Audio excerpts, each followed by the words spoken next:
13 май 1981. Рим. Площад Свети Петър. Йоан Павел II е прострелян от Мехмед Али Акджа.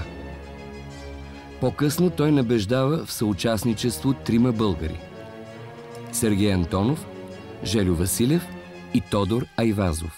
Извършителя Мехмед Али Акджа е заловен още на площада, осъден е веднага, защото той се признава, че е стрелял, и при първото съдебно дело, лятото на 1981 година, извода е, че това е самотен стрелец и случая изглежда приключил, но само след една година, през август 1982 година, се появява едно журналистическо разследване на Клея Стърлинг, в което се твърди, че Али Акджа не е бил самотен стрелец, че той всъщност е върха на една зловеща пирамида, че внушителите, поръчителите на този атентат се намират в Москва, а организаторите на самия атентат са българските тайни служби. От българска страна много се иска, и това е казано и по дипломатически път, и с лични послания на Тодор Живков към папа Йоан Павел II, той да направи едно публично изявление, че България не е замесена в атентат.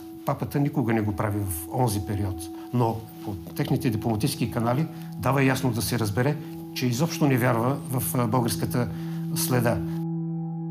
През 1978 на папския престол се възкачва поляка Войтила. Първият неиталянец от 500 години и първият славянин, откакто съществува Светия престол. Първият представител от страна от източния блок, който го посети, беше Петър Младенов през декември 1978 година. 2 юни 1979. Папата посещава родината си. Цяла Полша коленичи пред него.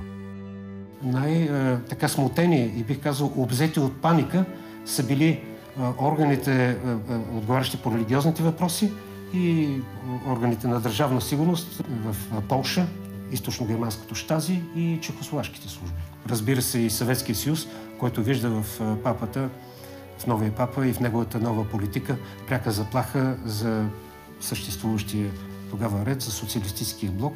България, може би от всички страни от социалистическия блок, на 3 пъти е имала най-добрите отношения с Светия престол. Разбира се, това е по линия на български интерес към културно-историческото наследство и Кирило-Методиевото дело.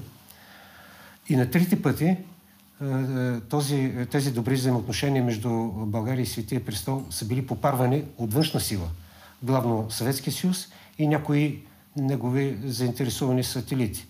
Малко известен факт е, че единственият християнски храм, който е построен и осветен след 9 септември 1944 година, е католически.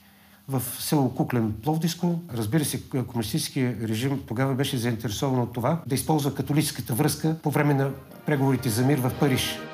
През 1948 в Москва се провежда всеправославно съвещание на страните от социалистическия блок по повод 500 години от Московската патриаршия, където Ватикана и католическата църква е обявена като съюзник на англо-американския империализъм. В България следват съдебните процеси срещу католическите свещеници. В края на 60-те пак започна едно затопляне. Например, Тодор Живков е готвил свое посещение, вероятно през 1968 година, при папата. Но за нещастие през 1968 година съветските войски, войските на Варшавския договор нахлуват в Чехословакия и преустановяват нормалното развитие на тези добри отношения. И виждаме, че във втората половина на 70-те години отново има затопляне и тогава през 1975 година Тодор Живков наистина осъществява своето посещение в Рим. Някои обаче пак завидяха или по-скоро видяха опасност. През 90-те години на 20 век стана известно, че ЦРУ са имали разногласия относно българската следа в атентата срещу папата.